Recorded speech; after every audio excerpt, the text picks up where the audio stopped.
This is how you create a sequence. From the home page, or really any page, you can come over here. You've got all these icons on the left. The paper airplane is the sequence icon. You click on that, bring you to this page showing you all the different sequences that have been created. The top right, you've got this purple button with the plus sign sequence. Click on that. Gives you three options. You can create a brand new one from scratch. You can use a blueprint, which is ones that they've created that you could kind of take that and morph, or you can clone an existing one. For instance, if there's one that you like 3 or 4 of the steps, but you want to change maybe the last 2 steps or how it ends, or add your own email templates or something, probably best to clone that. So just real quick, wanted to show you what the blueprint looks like. Here's a whole bunch of ones that they have in here, low adoption, an event follow-up, email, auto email a couple days later, a phone call, and then a task to close it out, inbound sequence if we're getting an inbound lead, and how we want to follow up those. So like I said, they've got a bunch that they've created on their own, or you could come in and clone really anyone that we've done, and you can see all those. I'm going to show you just how to create it from brand new. So this is a sequence. I'll just name it test, but you go ahead and give it whatever name you'd like. There's two options as far as steps by day interval or steps by an exact date or time. The majority of these will be by day interval. That means whenever you sequence it, X amount of business days later it will call, and then 3 business days later it'll email. Whereas if you set by an exact date and time, you're saying on December 1st, I want to call. On December 14th, I want to email. On December 15th, I want to call again. Like you're setting specific days to call versus just days by when you're working them and when you complete a task. So I recommend the days by steps by day interval.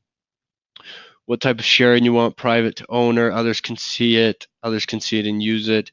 Honestly, if it's one just specific to you that only you will use, just keep it private to owner. But if it's a general one that you think members on your team or members in the company could use, put it as others can see and use it. You'll get this blank page. There's no steps. All you do is you click add a step, and you've got a couple different types of steps that you can do.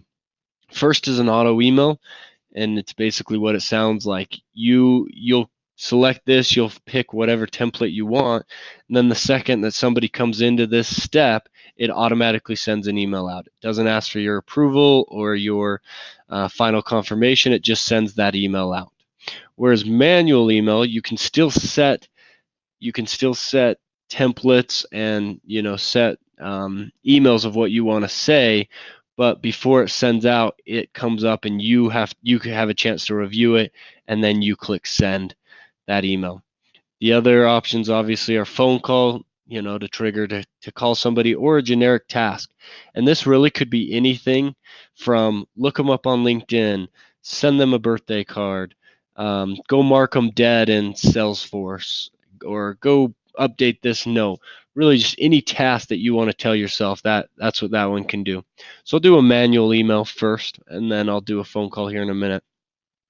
The time interval to wait. So this is asking how long do you want us to wait before the previous step. Now obviously this being the first step, this is just asking how long do you want us to wait from when you sequence somebody. When you say go, we'll wait 20 minutes before we generate this email to go. Really doesn't matter. I think 20 minutes is tops. You could do 0, and the second you sequence somebody, you get a notification or a task gets created to send them an email. Don't worry about schedule. This is concerning time zone. It just kind of defaults to our 8 to, well, it's actually a 7 to 7 time zone to try and cover Utah or Texas, Central or Mountain time zone. So don't worry too much about that. You can change the priority of these tasks. If this is like a healthcare renewal date sequence, and these are probably more high priority, they're a little bit more in their buying window, I'd make them high. If it's just a random cold calling list, probably just normal. And then whatever task or note that you want to put in here, you can go ahead and enter that in to remind yourself check the name, whatever you want to say in there. Now it asks, what email do you want to put in, and do you want this to be a new thread or a reply to an old thread?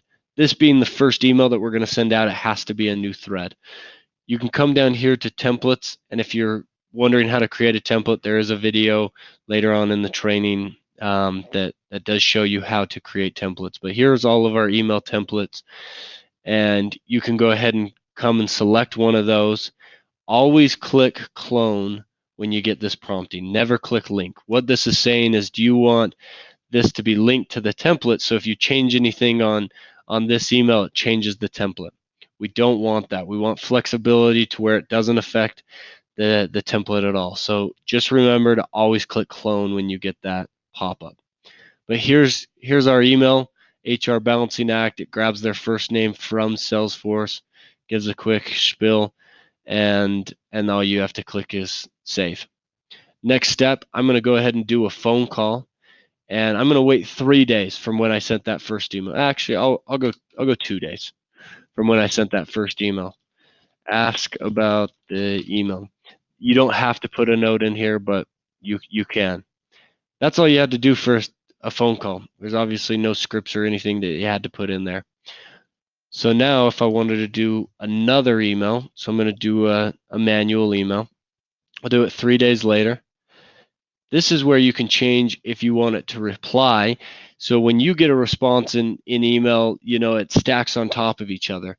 Or that's what the reply is. So it looks like, hey, you went and found the email you sent, and then you clicked reply and said, hey, just checking to see if you got my email. Otherwise, you can keep it as a new thread, and it just looks like a brand new email came to them. Came to them again. So I'm going to do reply, and I'll just pick a random one. Always click clone here again, and then save. And you can keep doing this. You can see on day 1 and day 3 and day 6, it's progressing down throughout, and these are business days.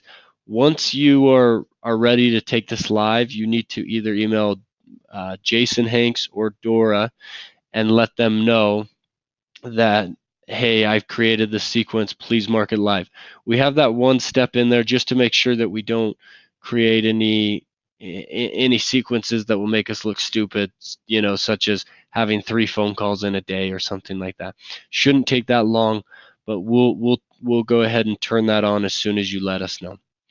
So as soon as that's turned on, then you can go ahead and start using that sequence.